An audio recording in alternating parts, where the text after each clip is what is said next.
Welcome back. Today we're going to be looking at web scraping in Python. So the first thing is to clarify that by web scraping I mean the World Wide Web rather than a spider's web. So the first module we're going to be looking at is requests, and they describe themselves as HTTP for humans. And that's because requests look a lot like this. It's a very complicated thing. So if we take this hello world example, you can see that in machine code you would write that and that would print hello world. But in Python we can just do this.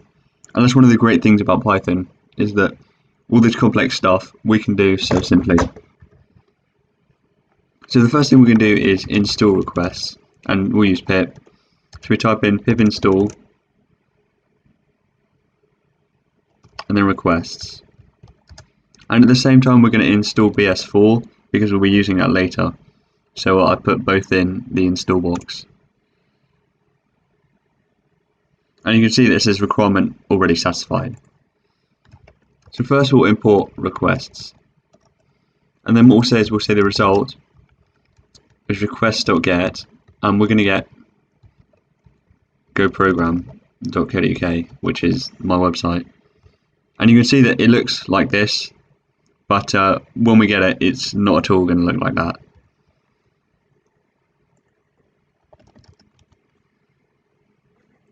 And then here we'll actually print the result. And you can see we've got a 200 response. And responses beginning with a 2 are good. And responses beginning with anything else generally aren't good. However, that's not very useful. So instead what we'll do is we'll print some other stuff. So we'll print the result.content and the result.text, but we'll just print the content for now. So you can see this content is the entire page as HTML and some JavaScript at the end. And actually, if we go here and press F12, this is exactly what we're getting back. It just hasn't rendered it.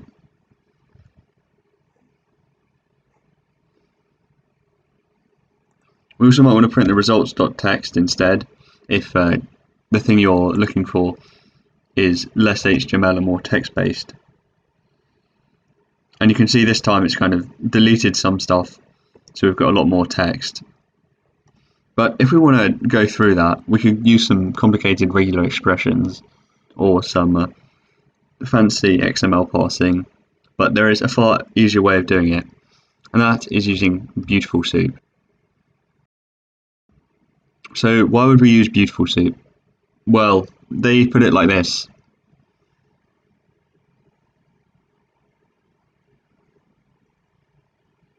Beautiful Soup is a way of parsing HTML so that you can easily navigate around it. HTML has this tree structure. So if we look, for example, at this, you can see that this image is underneath the content of this link, of this list item, of this unordered list, which contains other links, of the header, which contains a lot of stuff, of the whole body, which contains the whole page. And writing parsers for this is quite complicated, but they've already done it for you. So from BS4, which is their module name, we want to import Beautiful Soup. And it is possible at some point that BS5 gets released, in which case just use that instead. So now we're going to create a soup, and it's kind of normal to call it soup. And that's a beautiful soup. The result.content. And so we can just print this soup.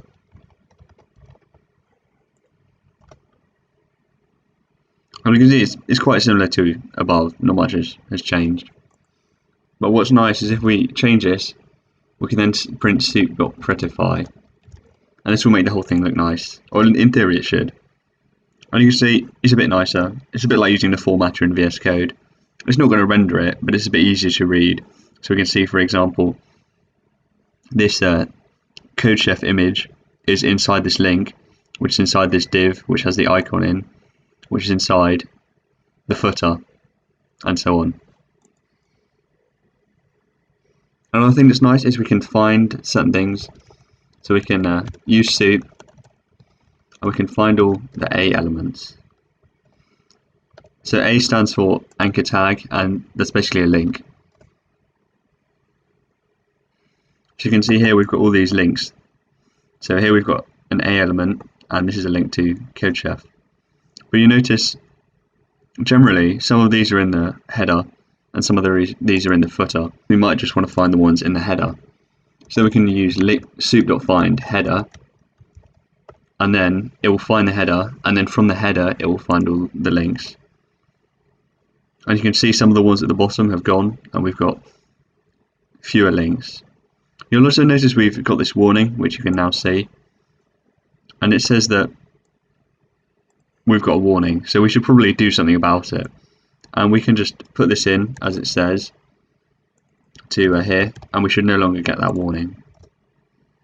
So you can see now the warning's gone, and we have a bunch of links. So maybe we could save these links, or we could even loop through them. So we say for link in all of these links, we can print the text, which we can get by using the get text methods, and then we can print the link address. So href is where it's going to direct you to. So you can see this Python tutorials, which will direct you to a page about these tutorials. You can go to by going to goprogram.co.uk/about/tutorials. And you can see here it said that. And so if you wanted, for example, to go to the what's new page, you go to this link, and so on. And these are only the ones in the header, because we've specified here that in the header. So what if we wanted to make a link of every single page on the website that was linked to? So I guess we'd start by having a list to visit. So say to visit is equal to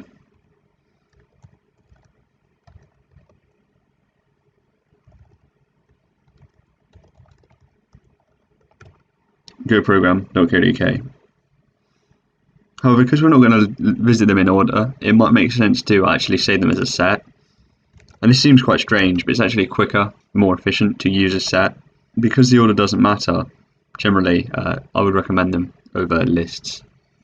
What we could say is, while the length of the number to visit is more than 0, we want to find the next one. So usually you iterate through a set.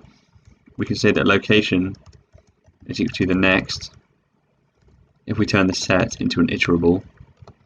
So if you remember the video on iterables, we can convert it into an iterable and then just take the immediate next item, and we'll just print the location to set this working. And you can see that it is stuck in an infinite loop. And this is because it's not doing anything to this set, so it just keeps going around.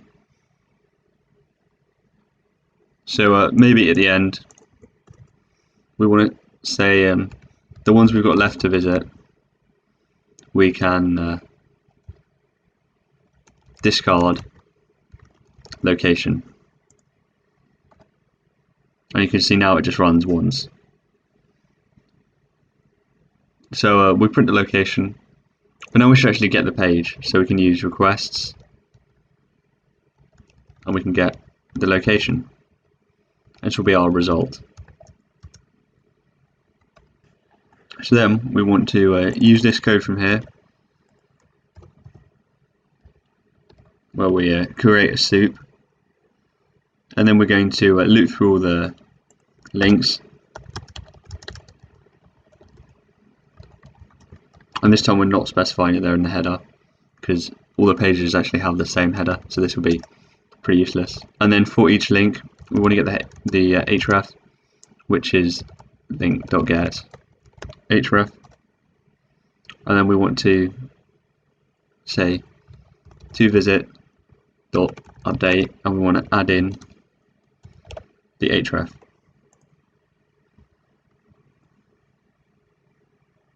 And you can see here it said we've got an invalid URL, which is apps/myapps, and that's because some of the links are root relative, which means that the actual request should be goprogram.co.uk/apps/myapps, and you can see it's printed that there. So we should change that. And so the first thing that we should do is we should split the href and chop off anything after the hashtag, because some links have a hashtag in. So if we go to goprogram.co.uk George Ogden and press enter, then it takes us to a different part of the page. So this is the same page, so we want to split it where we've got this hashtag. So we'll say that href is equal to href.split, and we split on the hashtag, and then we just want the first bit. And if there are no hashtags, then it doesn't do anything. And so we want to say if it starts with a slash, then it's now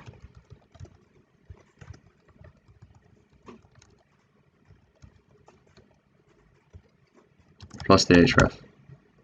And this starts with is not a very useful function in Python, but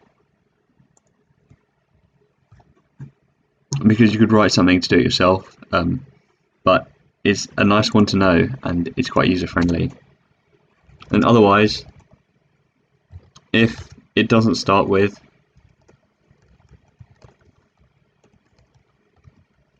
HTTPS, then it's a document relative path.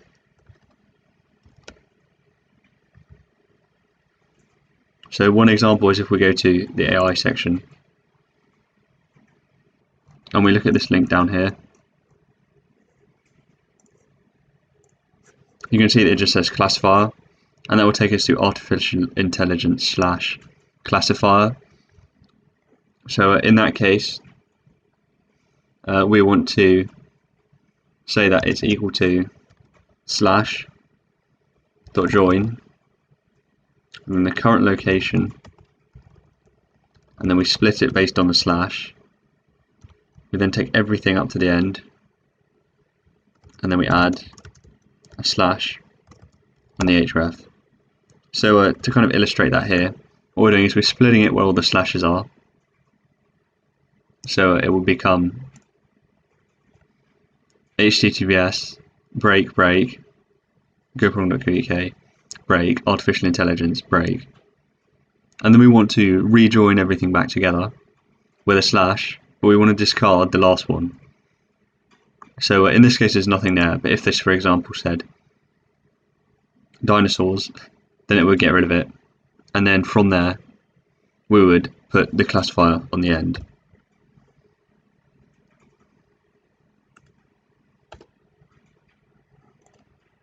So we can try it again, and you can see I've spelled starts with wrong.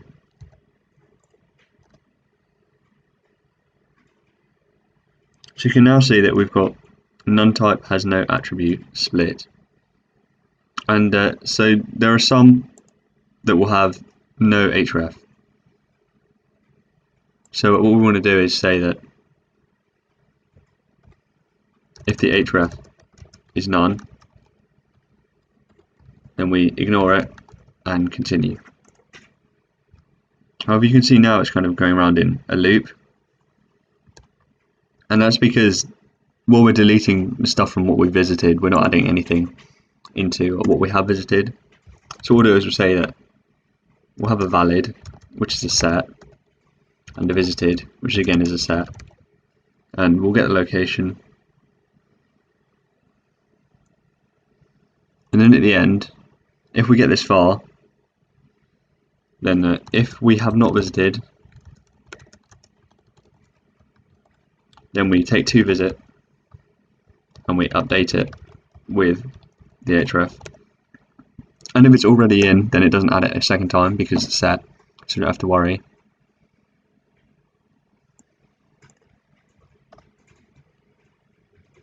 However, you can see that it's still going around in a loop,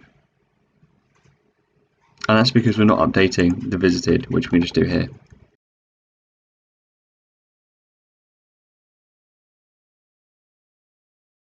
And we can run it and now it's no longer going in a loop. But you'll notice that here we've gone to a GitHub page instead of the website, and that's because some of the links on the website go off the site.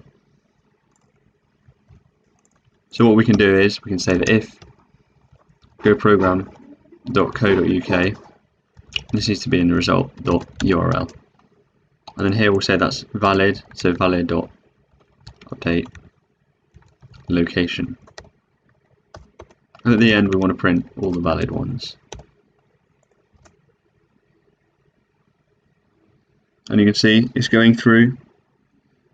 It's noticed that there are some that are invalid, but they won't come up at the end in our valid ones.